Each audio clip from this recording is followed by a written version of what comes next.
This is Black Views, bringing you the Black News. Hello, everybody. I want to have a discussion today, a brief discussion about basically Bob Johnson had an interview the other day, basically on I think it was on CNBC. And basically he was talking about reparations. So I wanted to have a brief discussion about reparations. Honestly, I haven't heard a whole lot of ideas and different formats and ways that we can utilize reparations. What I have heard is things like, yeah, cash payments, or yeah, things like, cut the check, which is cool. I like that too. What I'm looking for is more of a format way of how the this reparation money can be distributed and properly used so that us as a people can be repaired from reparations, giving us corrections. Bob Johnson asked for 14 trillion, which is good. I think more like 16 trillion. I know that's only a $2 trillion difference, but we're still somewhere in that ballpark. So I will accept that. Now, the way I see um, these payments, or the way these type of reparations should be distributed, they should be distributed into institutions that we create. Now, and I'll explain them to you. One will be education. One will be for law. One will be for finance. And like I said, this is just my idea. So, like I said, I'm open to discussion. Maybe other people may have four or five, but here's my idea. Okay, so now money needs to go into education. What will the education do? The education is going to provide information, instructions, um, education on how to utilize the money and how to utilize the benefits that will be given to us. Now, education also means that any foundational black or American descendant of slave should be able to go to a school of his choice that will be fully paid for. Not only that, he can go to a HBCU. It doesn't matter. He can go to whatever university or school of his choice because this is set aside for him.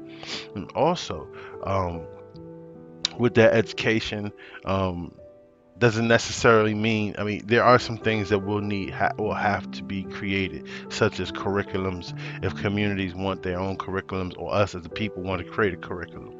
But right now I'm just looking at the overview on basically education should be acceptable to all brothers and sisters, foundational black Americans whose ancestors have paid over and over and over for this. Okay, now the second one that I mentioned was law. What I meant by law is money goes into a funnel or a filter for black law agencies. Okay, not just black law agencies, but also some type of committee or foundation that will aggressively go after those who are predators to foundational black Americans, such as also creating policies that will protect foundational black Americans.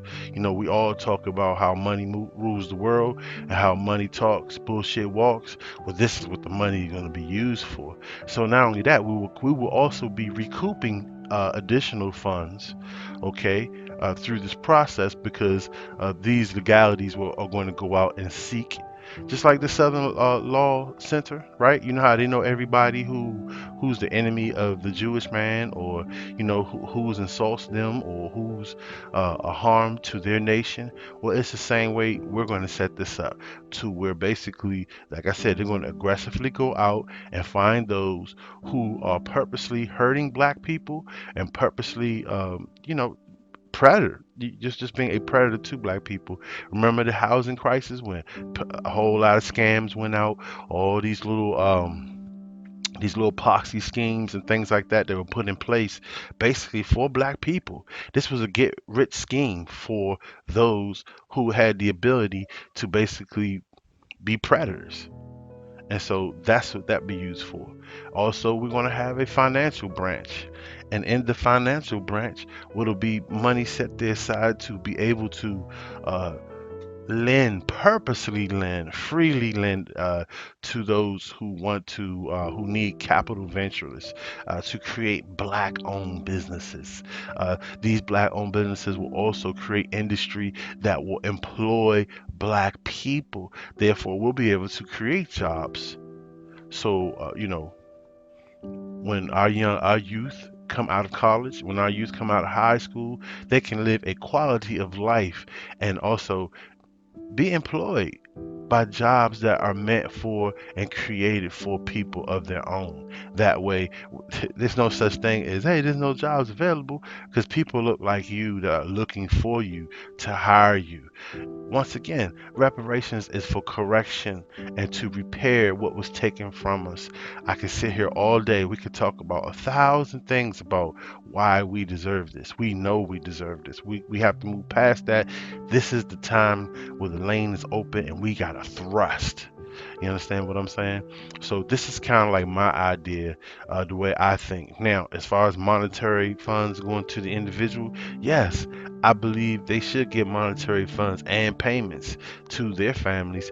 And guess what? Don't ask me the algorithm, because if it works for other groups, it's going to work for us and we can figure it out. But I also feel like there should be an education element that goes with those funds so that those funds aren't squandered or, basically uh, just misused, and they don't have the knowledge to keep this money, understand its value, and to make it work for themselves. So this is kind of like my little idea here that I've been thinking. I haven't heard this from many people.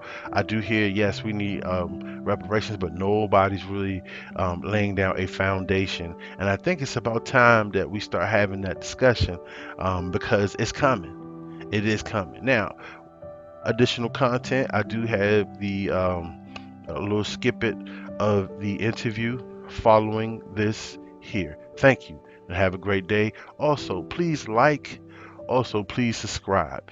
I do appreciate your support. Have a great day. Now is the time to go big. Short answers to long, horrific questions about the stain of slavery are not going to solve the inequality problem. We need to focus on wealth creation and wealth generation. And to do that, we must bring the descendants of slaves into equality with this nation. And that's what I proposed in this $14 trillion proposal, to provide reparations, not only for the sin or the atonement of the sin of slavery and Jim Crowism and desegregation, both de facto and de jure, but to cause America to live up to the concept and the notion that this nation was born on the idea of American exceptionalism. And if we take that big leap, I am convinced that the problems that we confront today can be solved, but it takes a big, bold action. And $14 trillion in reparation for damages visited upon the heirs of slaves is an appropriate statement. Bob, how would, and this is, we've spoken many times, I don't think you've ever embraced such a radical idea, and this is new for you. And I've seen it put forward before, and not taken to all the way to mainstream thinking. And I think that you're embracing it is probably going to get a lot of people talking about this. Where would the 14 trillion come from? I mean, lately we've been thinking we can do 3 trillion here, 3 trillion there. This would be through some type of wealth transfer from the haves to from people that have the money, the wealthy individuals. Where would that 14 trillion come from? Well, let me just say, on the contrary, I put out this statement it's on my website. I've been on my website since 2019. Really? about the need for this reparation. So I'm not new to this challenge. But to the point you're making is that wealth transfer is exactly what's needed. Think about this. For 200 plus years or so of slavery, labor taken with no compensation is a wealth transfer. Denial of access to education, which is a primary driver to accumulation of income and wealth, is a wealth transfer. The housing program that we and all in America believe in, that your house is your home is your castle, and therefore the government has historically subsidized mortgage lending by allowing you to deduct it from your taxes. But think of this. African Americans with no accumulation of wealth cannot afford to meet the down payments of home ownership, and therefore they live in apartments and where there is no deductibility for the interest they pay on their lease, for the income they pay on their lease. That's why today African Americans are about 40% of home ownership. White Americans are 70+% of home ownership. Bob, when you put all of these factors together, lack of access to education, lack of access to home ownership, the primary source of wealth for most middle income Americans, and discrimination, you have had for the past 200 years, in effect, a wealth transfer from white Americans away from African Americans.